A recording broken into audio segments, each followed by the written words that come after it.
नमस्कार दोस्तों, आप सभी का बहुत बहुत स्वागत है आपके अपने यूट्यूब चैनल स्टडी जोन पे। आज हम लोग ईवीएस को कंटिन्यू करेंगे, क्लास 5 के ईवीएस को, जो आपके सीटेट के एग्जाम के लिए काफ़ी ज़्यादा इंपॉर्टेंट है। इसका पहला चैप्टर है कैसे पहचाना चींटी ने दोस्तों को। आपको यहाँ से स्टार्ट करवाएंगे। आप सभी से रिक्वेस्ट है कि जिन्होंने अभी तक चैनल को सब्सक्राइब नहीं किया, प्लीज़ चैनल को सब्सक्राइब कर ले, साथ ही साथ बेल आइकन भी प्रेस कर लें। तो आइए इस चैप्टर के इंपॉर्टेंट पॉइंट को डिस्कस करते हैं। देखिए, जानवरों में भी देखने, सुनने, सूंघने और महसूस करने की शक्ति होती है। जैसा इंसान देख सकता है, किसी भी चीज़ को सूंघ सकता है, महसूस कर सकता है, तो वैसा ही शक्ति जानवरों में भी होती है। इसको ध्यान में रखना है। आगे देखिए, चींटियाँ चलते समय ज़मीन पर कुछ ऐसा छोड़ती हैं जिसे सूंघकर पीछे आने वाली चींटियों को रास्ता मिल जाता है। बहुत सारी चींटियाँ एक कतार में चलती है। जैसे देखिए, आपको फिगर में ये दिख रहा है। यहाँ देखिए, चींटियाँ क्या कर रही है, कतार में चल रही है। तो क्या करती है, आगे वाली चींटी कुछ न कुछ छोड़ के जाती है, जिससे उसको सूंघ करके पीछे वाली चींटी को रास्ता मिल जाता है। अगर जैसे देखिए, ये जैसे कतार में चल रही है, अगर यहाँ पे आप उंगली से ऐसे काट कर दीजिएगा, इसका कतार टूट जाएगा, चींटी इधर उधर बट जाएगा। इससे यह पता चलता है कि चींटियाँ चलते समय ज़मीन पर कुछ चीज़ें छोड़ के जाती है, जिससे पीछे वाली चींटी उसे सूंघ करके उसको रास्ता मिल जाता है। अब आगे देखिए, मच्छर क्या करता है। मच्छर हमारे शरीर की गंध, खास करके पैर के तलवे की और शरीर की गर्मी से क्या करता है, वो ढूंढ लेता है इंसान को। आगे देखिए, सड़कों पर कुत्तों की भी अपनी जगह बटी होती है। एक कुत्ता दूसरे कुत्ते के मलमूत्र की गंध से जान लेता है कि उसके इलाके में बाहर का कुत्ता आया था। कुत्ता क्या करता है, जिसका जो इलाका होता है उसमें वो समझिए बाउंड्री डाल देता है, वो एक घेरा डाल देता है मलमूत्र से, ताकि वो दूसरा कुत्ता नहीं आ सके। जैसे ही उस एरिया में दूसरा कुत्ता प्रवेश करता है, तो उसके मलमूत्र से उसको पता चलता है कि ये दूसरे कुत्ते का क्या बोलते हैं, एरिया है, उसमें नहीं जाना चाहिए। अपना खतरा उठा करके वो आता है। आगे देखिए, रेशम का कीड़ा क्या करता है। रेशम का कीड़ा अपनी मादा को उसकी गंध से कई किलोमीटर दूर से ही पहचान लेता है। रेशम का कीड़ा अपनी फीमेल पार्टनर को कई किलोमीटर दूर से उसकी गंध से क्या करता है, पहचान लेता है। इसको ध्यान में रखना है। आगे देखिए, ज़्यादातर पक्षियों की आँखें उसके सिर के दोनों तरफ होती हैं। पक्षी एक ही समय में दो अलग अलग चीज़ों पर नज़र डाल लेते हैं। जब ये बिल्कुल सामने देखते हैं, तब उसकी दोनों आँखें एक ही चीज़ पर होती है। ऐसा ज़्यादातर पक्षियों का आँख ऐसा होता है, सिर के दोनों ओर होता है, जिससे क्या होता है, वो दो वस्तुओं पे एक समय में नज़र डाल लेता है। इस आँख से इधर का वस्तु देख लेगा और इस आँख से इधर का वस्तु देख लेगा। एक ही समय में ऐसा कर सकता है ये। अब आगे देखिए, ज़्यादातर पक्षियों की आँखों की पुतली घूम नहीं सकती है। वे अपनी गर्दन घुमाकर ही आसपास देखते हैं। ये देखिए, पक्षी गर्दन घुमाकर आसपास देखते हैं। क्या होता है, पक्षी बहुत ज़्यादा गर्दन घुमाता है, क्योंकि उसकी पुतली घूम नहीं सकती है, इसलिए वह गर्दन घुमा करके चीज़ों को देखता है। इस फिगर को देख करके आप समझ सकते हैं। ये देखिए, पक्षी की आँखें क्या होती है, सिर के दोनों ओर होती है, और ये गर्दन को घुमा करके चीज़ों को देखता है, क्योंकि इसकी आँखों की पुतली घूम नहीं सकती है, इसीलिए ऐसा करती है ये। आगे देखिए, पक्षी जब दोनों आँखें एक ही चीज़ पर केंद्रित करते हैं, तो उन्हें चीज़ की दूरी का एहसास हो जाता है। जब अलग अलग चीज़ों पर केंद्रित करते हैं, तो उसके देखने का दायरा बढ़ता है। इसको ध्यान में रखना है। आगे देखिए, चील, बाज और गिद्ध जैसे पक्षी हमसे 4 गुना ज़्यादा दूर से देख पाते हैं। जो चीज़ हमें 2 मीटर की दूरी से दिखाई पड़ती है, वही चीज़ ये पक्षी 8 मीटर की दूरी से देख पाते हैं। मतलब हम लोगों से 4 गुना देख पाते हैं ज़्यादा। एक मूवी था बाजीराव मस्तानी, उसमें एक डायलॉग भी था, चीते की चाल बाज की नज़र और बाजीराव के तलवार पे कभी संदेह नहीं करते। उसमें बाज का जिक्र क्यों किया गया है, बाज का जिक्र इसलिए किया गया है क्योंकि बाज हम लोगों से ज़्यादा, उसका नज़र तेज होता है, हम लोगों से 4 गुना ज़्यादा वो देख लेता है। काफ़ी ज़्यादा इंपॉर्टेंट पॉइंट है, इसको ध्यान में रखना है। यहाँ से क्वेश्चन भी बना है आपके एग्जाम में। चील, बाज और गिद्ध की नज़र हम लोगों से 4 गुना अधिक होता है, तेज होता है, वो चीज़ों को दूर से ही देख लेता है, इसीलिए मूवी में भी बाज का जिक्र किया गया है। आगे देखिए, आमतौर पर माना जाता है कि दिन में जागने वाले जानवर कुछ रंग देख पाते हैं, रात में जागने वाले जानवर हर चीज़ को सफ़ेद और काली ही देखते हैं। ऐसा देखिए, को फिगर में ये दिख रहा है, कुछ जानवर क्या करते हैं, कुछ रंग को देख पाते हैं, कुछ जानवर सिर्फ काला और सफ़ेद ही देख पाते हैं। जैसे देखिए, उल्लू हो गया आपका, उल्लू क्या करता है, वो रात में जागता है, तो रात में जागने वाले जानवर क्या करते हैं, वो चीज़ों को काली और सफ़ेद में ही देखते हैं। बहुत ऐसा जानवर है जो रात को जागता है, उसको कोई भी चीज़ ब्लैक एंड वाइट ही दिखता है, इसको ध्यान में रखना है। उल्लू ऐसा पक्षी है जिसको हमेशा कोई भी चीज़ ब्लैक एंड वाइट ही दिखता है। काफ़ी इम्पोर्टेंट पॉइंट है ये, आपके एग्जाम में भी यहाँ से क्वेश्चन आया हुआ है, इसको ध्यान में रखना है। यहाँ से क्वेश्चन आपके एग्जाम में भी आया हुआ है। अब आगे देखिए, सांप के बाहरी कान नहीं होते हैं, तो वो चीज़ों को कैसे सुनता है, तो ज़मीन पर हुए कंपन से ही वो चीज़ों को सुन पाता है। आपके एग्जाम में क्वेश्चन आया हुआ है पहले कि जब सांप के कान नहीं होते हैं तो चीज़ों को वो कैसे सुन पाता है, तो वे ज़मीन पर हुए कंपन से ही चीज़ों को सुन पाता है, महसूस कर पाता है, इसको ध्यान में रखना है। आगे देखिए, जंगल में ऊंचे पेड़ पर बैठा लंगूर पास आती मुसीबत जैसे शेर, चीता को देखकर एक खास आवाज़ निकालकर अपने साथियों को संदेश देता है। इस काम के लिए पक्षी भी खास आवाज़ें निकालती हैं। ये देखिए, आपको जंगल में पेड़ पे बैठा हुआ लंगूर दिख रहा है, और ये जो कहीं देखता है कि शेर और चीता आ रहा है, शेर और चीता अधिकतर जानवर के दुश्मन होते हैं क्योंकि उसे वो खा जाता है। इसलिए जब भी वो शेर, चीता आता दिखाई देता है लंगूर को, तो क्या करता है, एक विशेष आवाज़ निकालता है, विशेष प्रकार का आवाज़ निकालता है, जिससे इसके साथी, लंगूर के साथी सचेत हो जाते हैं, उससे हट जाते हैं, वहाँ से भाग जाते हैं, इससे उसका जान बच जाता है। पक्षी भी क्या करते हैं, विशेष प्रकार की आवाज़ निकालते हैं अपने साथियों को बचाने के लिए, इसको ध्यान में रखना है। आगे देखिए, कुछ पक्षी अलग अलग खतरों के लिए अलग अलग आवाज़ें निकालते हैं। अब आगे देखिए, मछलियाँ खतरे की चेतावनी एक दूसरे को बिजली तरंगों से देती है।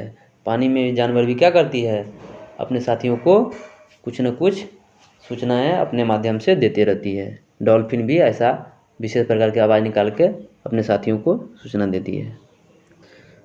अब आगे देखिए, कुछ जानवर तूफान या भूकंप आने से कुछ समय पहले अजीब हरकतें करने लगते हैं।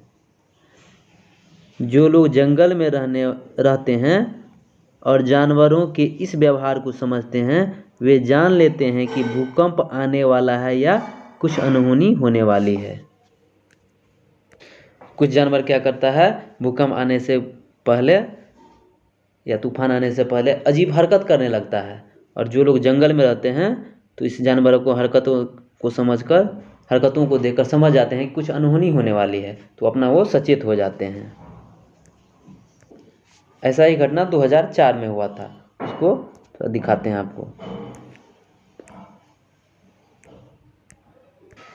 देखिए 2004 में क्या हुआ था, सुनामी आई हुई थी। देखिए, सन 2004 दिसंबर में आए सुनामी से कुछ समय पहले जानवरों के अजीब व्यवहार और उसके द्वारा की गई चेतावनी भरी आवाज़ों को अंडमान की एक खास आदिवासी जाति समझ गई। उन्होंने वह इलाका खाली कर दिया। इस प्रकार इस जाति के लोग सुनामी के कहर से अपनी जान बचा पाए।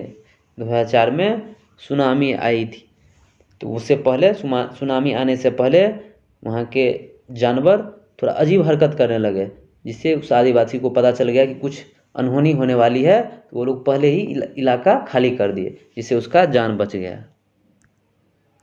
आगे देखिए, डॉल्फिन भी क्या करती है, अलग अलग तरह की आवाज़ें निकालती है और एक दूसरे से बात करती है।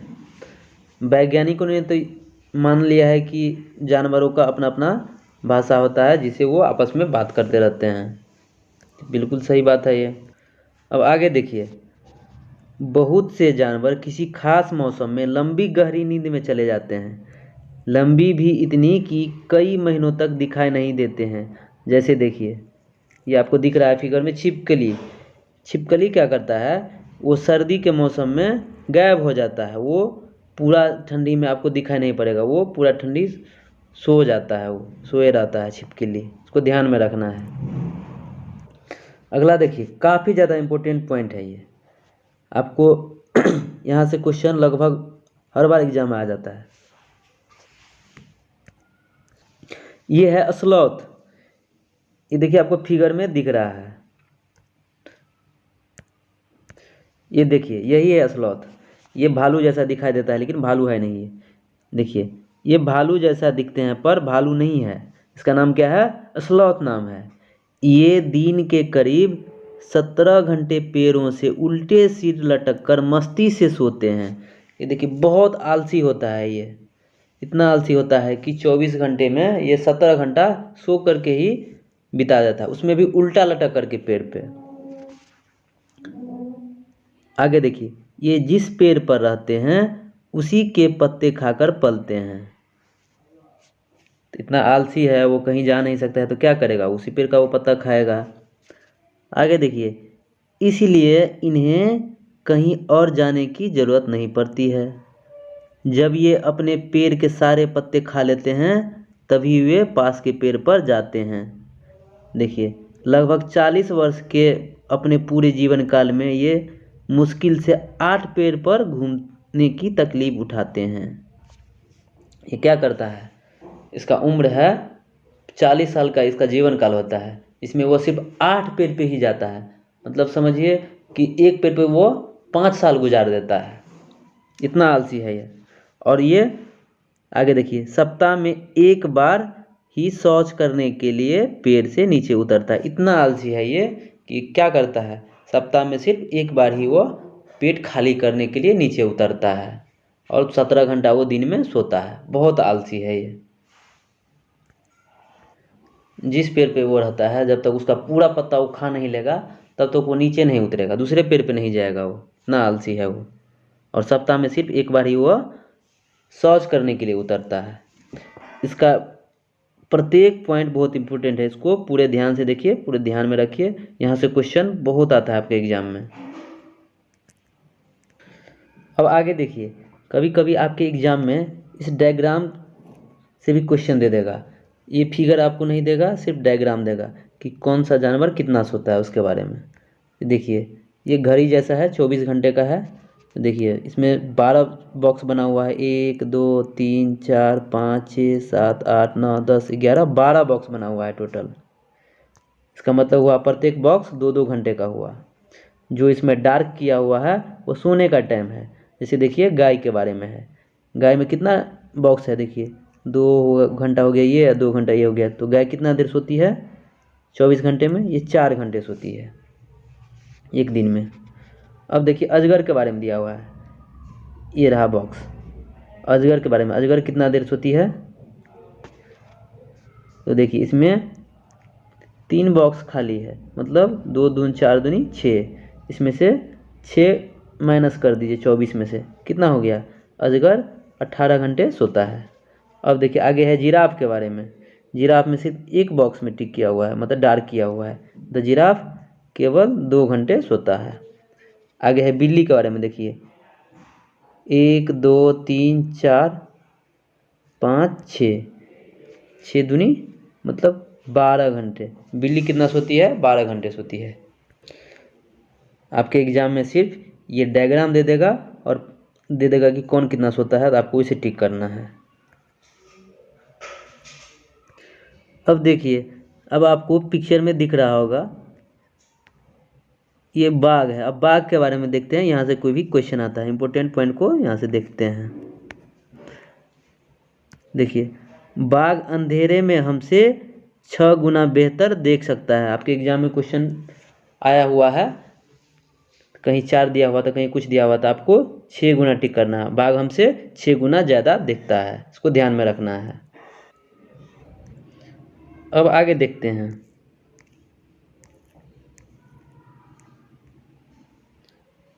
ये देखिए, बाघ की मूछें हवा में हुए कंपन को भांप लेती है। बाघ की मूछें हवा में हुए कंपन को भांप लेती है और उसे शिकार की बिल्कुल सही स्थिति का पता चल जाता है, इसको भी ध्यान में रखना है।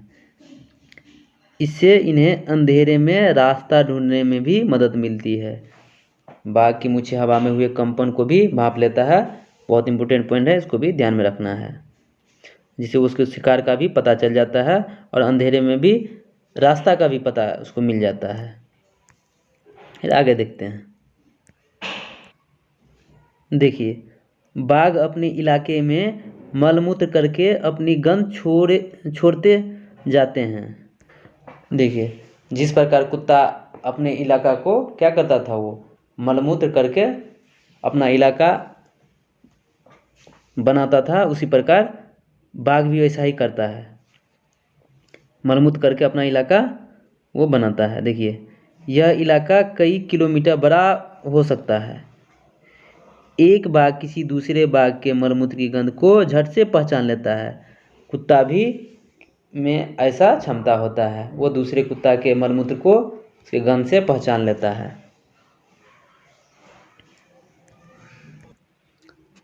अब आगे देखिए,